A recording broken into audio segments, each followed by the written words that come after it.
विधायक महोदय से अनुरोध करता हूँ कृपया आए। माता की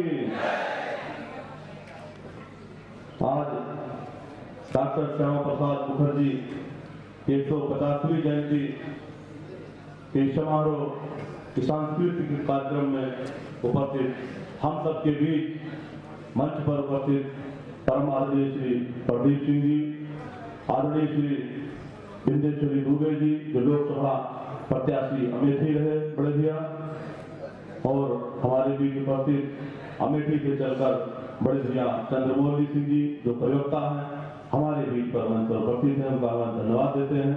और हमारे बीच उपस्थित आदरणीय श्री डॉक्टर सुरेश प्रताप सिंह जी उपस्थित हैं, तो हमारे बीच उपस्थित आदरणीय श्री बिंदेश्वरी प्रसाद दुबे जी जो सचिव संस्था के हैं यहाँ के और अध्यापक हैं, और हमारे बीच उपस्थित आदरणीय श्री सीताराम मिश्रा जी। आप सभी को मंच पर उपस्थित मंच सभी को प्रणाम करता हूँ, वंदन करता हूँ। तो गीतकार हैं, संगीतकार हैं हमारे साथी भाई छोटे भाई जितेंद्र जी जो पूरे विद्या जनपद में जिनकी एक अलग छवि है और अपने गीत संगीत के द्वारा पूरे जनपद का नाम रोशन करते रहते हैं। और उपस्थित सभागार में उपस्थित सभी सम्मानित साथियों, आप सभी को प्रणाम करता हूँ, वंदन अभिनंदन करता हूँ। साथियों, आज ये अवसर नेता थे साथियों, उन्होंने युवाओं को राष्ट्र निर्माण के लिए जोड़ने का कार्य किया है और आत्मनिर्भर भारत की नींव मजबूत करने के लिए जो सपना देखा है वो आज हमारा देश विकसित भारत के संकल्प के लिए आगे बढ़ रहा है। तो डॉक्टर श्यामा प्रसाद मुखर्जी जी के विचार और आदर्श हम सभी जनप्रतिनिधियों के लिए पथ प्रदर्शक है। और मैं इस अवसर पर आप सभी से आह्वान करता हूं कि डॉक्टर श्यामा प्रसाद मुखर्जी जी के बताए हुए पश्चिमों पर हम सभी को चलने की जरूरत है। और भारत माता की विश्वविद्यालय के हॉर्टिकल्चर डिपार्टमेंट का प्रथम वर्ष का विद्यार्थी हूँ। हम सभी लोगों के समक्ष आज का जो विषय है राष्ट्र की एकता और अखंडता में डॉक्टर श्यामा प्रसाद मुखर्जी जी का योगदान। डॉक्टर श्यामा प्रसाद मुखर्जी का योगदान यह इतिहास का केवल हिस्सा नहीं है, यह हमारे वर्तमान और भविष्य को दिशा देने वाला विचार है। साथियों, हम सभी लोग जानते हैं कि भारत एक विविधता का देश है जहाँ पर नदियां भी हैं, पहाड़ भी हैं, झरने भी हैं, जंगल भी हैं, तो सामने आए हैं और इस देश की एकता को टूटने से बचाए हैं। मुखर्जी जो सन 1901 ईस्वी में बंगाल प्रांत के कलकत्ता की धरती पर जन्म लिए, यह एक महान राष्ट्रभक्त, शिक्षाविद, चिंतक और दूरदर्शी विचार वाले व्यक्ति थे। ये मानते थे कि भारत एक है और उसे एक संविधान, एक विधान और एक निशान के तहत चलना चाहिए। साथियों, ये मानते थे कि भारत एक है और भारत की ताकत उसकी एकता में है, न कि किसी भी तरह के अलगाव में है। लेकिन स्वतंत्रता के बाद भारत के सामने जो सबसे बड़ी चुनौती थी वह थी देश को टूटने से बचाना, क्योंकि उस समय जम्मू कश्मीर में अनुच्छेद 370 के अंतर्गत एक विशेष नियम था। उस समय उस राज्य का अलग संविधान, अलग विधान और अलग कानून बनाने की छूट प्राप्त थी, जिसका डॉक्टर श्यामा प्रसाद मुखर्जी ने खुल करके विरोध किया और उन्होंने एक नारा दिया कि एक देश था, यह भारत देश के आत्मा की आवाज थी दोस्तों। और इस चीज को रोकने के लिए उन्होंने 1953 ईस्वी में बिना परमिशन के ही जम्मू कश्मीर में प्रवेश करने का निर्णय ले लिया, जहां के तत्कालीन सरकार द्वारा उन्हें गिरफ्तार कर लिया गया और कुछ समय बाद जम्मू कश्मीर में ही उनकी मृत्यु हो गई। लेकिन उनके इस बलिदान ने जम्मू कश्मीर के एकीकरण के प्रश्न को राष्ट्रीय विषय का विमर्श बना दिया। डॉक्टर श्यामा प्रसाद मुखर्जी केवल एक राजनेता नहीं थे, वह एक महान विचारधारा के व्यक्ति थे, वह एक महान व्यक्ति थे जो मानते थे कि भारत की एकता और अखंडता में ही भारत का कल्याण है। दोस्तों, ऐसे महान व्यक्तित्व वाले व्यक्ति के प्रति मैं एक पंक्ति कहना चाहूंगा कि दो विधान का विरोध कर रखी भारत की शान, अखंडता की रक्षा के लिए दे दी अपनी जान। दो विधान का विरोध कर रखी भारत की शान, विचार उनके जीवित है हर युवा के मन में, राष्ट्रभक्ति की भावना है उनके हर एक कर्म में, राष्ट्रभक्ति की भावना है उनके हर एक कर्म में। इन्हीं शब्दों के साथ मैं डॉक्टर श्यामा प्रसाद, जय हिंद, जय भारत, जय जवान, जय किसान। प्रिय साथियों, यहाँ उपस्थित सभी का मैं अभिवादन करता हूँ। एक देश, एक निशान, एक विधान, एक प्रधान।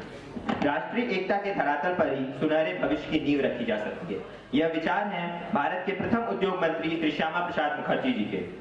मेरे विचार में पंडित सरदार वल्लभ भाई पटेल के बाद यदि भारत की एकता और अखंडता सुनिश्चित करने में किसी का सर्वाधिक योगदान रहा है तो वो श्री श्यामा प्रसाद मुखर्जी जी का है।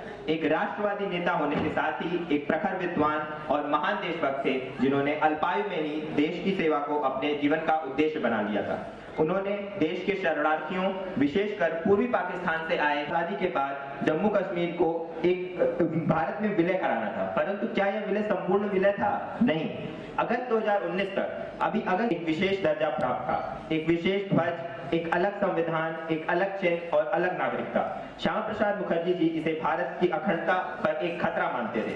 उस समय जम्मू कश्मीर जाने के लिए एक विशेष परमिट की आवश्यकता हुआ करती थी, परंतु इस परमिट का विरोध करते हुए श्री श्यामा प्रसाद मुखर्जी जम्मू कश्मीर गए और जिसके फलस्वरूप उन्हें गिरफ्तार कर लिया गया और 23 जून 1953 को रहस्यमय परिस्थितियों में जेल में ही उनकी मृत्यु हो गई। उनकी मृत्यु ने उस समय की सरकार पर इतना दबाव डाला कि ये जो परमिट की सुविधा थी इसको, जिसने आगे चलकर भारतीय राजनीति को एक सशक्त राष्ट्रवादी दिशा दी। उनका उद्देश्य सत्ता प्राप्ति नहीं था, बल्कि एक मजबूत, संगठित और आत्मनिर्भर भारत का निर्माण था। उनकी विचारधारा आज भी भारत की राष्ट्रीय नीतियों में और निर्णयों में स्पष्ट रूप से दिखाई देती है। आर्थिक के आदर्शों को अपनाने का संकल्प लें और अखंड, सशक्त और समृद्ध भारत को खड़ा करने में देश का योगदान दें। धन्यवाद। भारत माता की जय। Destiny of a nation is written by those who are ready to surrender them for their principles. Good afternoon, everyone. My name is Priyanka and I am PhD student at College of Community Science. So today we are celebrating not just remembering a leader, we are revisiting the foundational question of the very idea of India. Is national unity preserved by compromise or conviction? Dr. Shyama Prasad Mukherjee, Lion of Bengal, youngest Vice Chancellor of Calcutta University and the first martyr of independent India's integrity, answered this question with unwavering clarity. After independence, India was politically free but constitutionally fragile.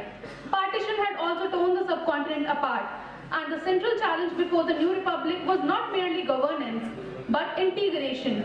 In this atmosphere of uncertainty, Dr. Mukherjee emerged as the first statesman of conviction. Today, West Bengal and Punjab are the integral parts of India, but it is due to the relentless struggle done by Dr. Mukherjee during partition.